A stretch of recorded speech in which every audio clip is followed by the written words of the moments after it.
Ok les gars, alors la dernière fois nous avons vu les 5 erreurs que les personnes vont faire en pull-up. Maintenant que tu as vu cette vidéo, tu ne feras plus d'erreurs en pull-up, tes pull-ups normalement se sont beaucoup améliorés. Bref, mais pour les débutants, peut-être que tu n'es même pas capable de faire une traction. Alors dans cette vidéo, je vais te montrer comment réaliser tes premières tractions. Mais avant cela, je vais te montrer quelque chose. Maintenant, regarde. Paf. One. Let's go. Push. Push. Yeah. Nice one. 98 kg on calm muscle up in it. That's sick. Que l'être humain va toujours se trouver des excuses. Ma génétique. Je suis 100 kilos. Faut bosser. Et comme tu l'as vu, cette personne fait 98 kilos et elle a réussi à muscle up. Donc, c'est vraiment pas quelque chose d'impossible. Tout le monde peut y arriver avec du travail. Parce qu'il y a certaines personnes qui peuvent me dire « Ouais, mais c'est facile pour toi. Tu fais 72 kilos, moi j'en fais 100. » Non, même à 100 kilos, tu peux muscle up avec du travail. Bref, la vidéo commence maintenant. Ok, alors dans un premier temps, nous allons voir comment réaliser une traction. Tu vas agripper la barre largeur un peu plus que les épaules.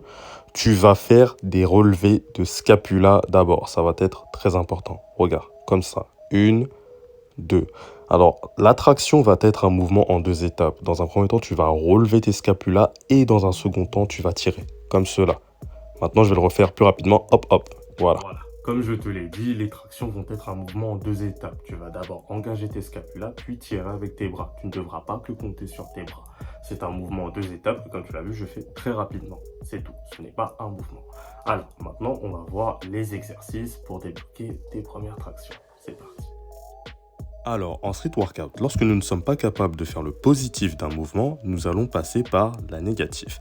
Dans un premier temps, je veux que tu travailles en excentrique et que tu restes au-dessus de la barre le plus longtemps possible. Alors, comme tu l'as entendu précédemment, en street workout, lorsqu'on ne peut pas passer par le positif, on passe par la négative.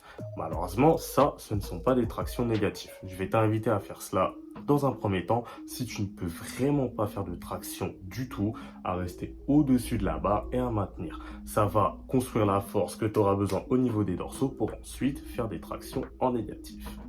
Ok, maintenant que tu es à l'aise au-dessus de la barre, je vais t'inviter à faire des tractions en négatif. Ce que tu vas faire, c'est monter au-dessus comme tu le faisais avant, mais maintenant tu vas retenir la descente. Et tu vas faire des répétitions de ce mouvement-là. L'avantage de cet exercice, c'est que tu vas passer dans toutes les phases nécessaires pour faire une vraie traction. Ainsi développer la force pour passer au mouvement positif. Alors il faut comprendre que dans ce sport, la notion de négatif va être très importante.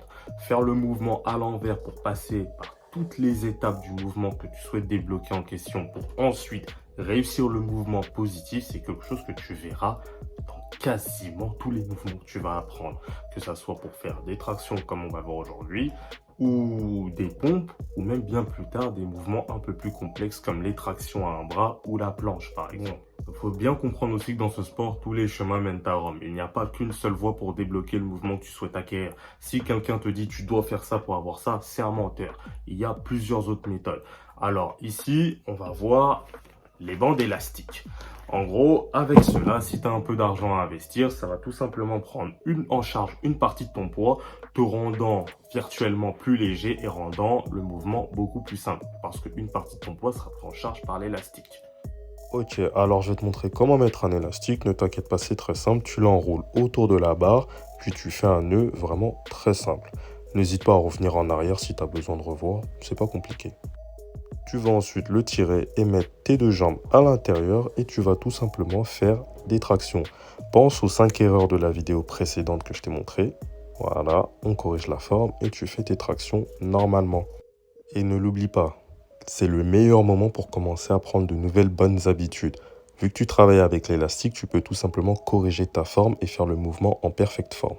Là, peut-être tu vas me dire, ouais, mais Poolboy, comment puis-je progresser uniquement avec l'élastique?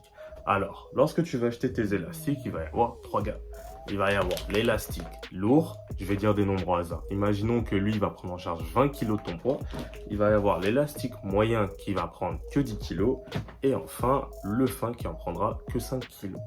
Alors, tu l'as compris, au fur et à mesure que tu deviendras plus fort, tu devras tendre à travailler avec l'élastique de 5 kg pour ensuite passer au poids de corps.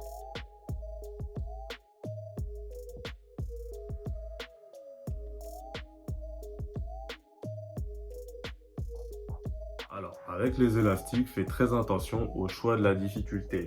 Vaut mieux faire 8 répétitions avec le lourd que 0,5 répétitions avec le léger. Ça n'a aucun sens.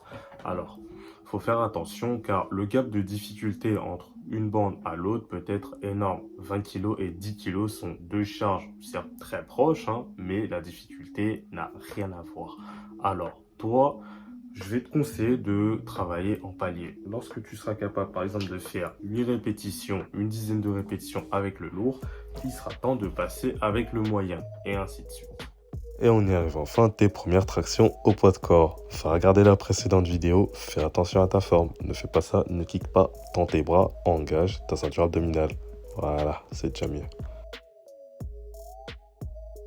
Et bien sûr, il faut comprendre que tous les conseils que je t'ai donnés sont valables en prise neutre, comme là ce que je suis en train de faire maintenant, ou en prise supination. Tous ces types de tractions travaillent les dorsaux, donc ne t'inquiète pas.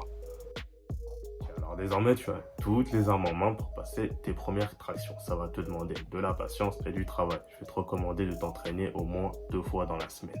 Alors, tu peux tout simplement commencer par faire du négatif. Et si tu investis dans des bandes, tu finis tout simplement avec des tractions à l'élastique. Tout simplement. Ok, alors on arrive à la fin de cette vidéo. J'espère que tu auras appris des trucs et que tu vas débloquer tes premières tractions. Ne t'inquiète pas, on va aller vers le muscle up bientôt. Pas tout de suite, mais bientôt. Allez les gars, si tu as aimé cette vidéo, commente, mets un like, suis-moi sur Insta. C'était Footboy, peace.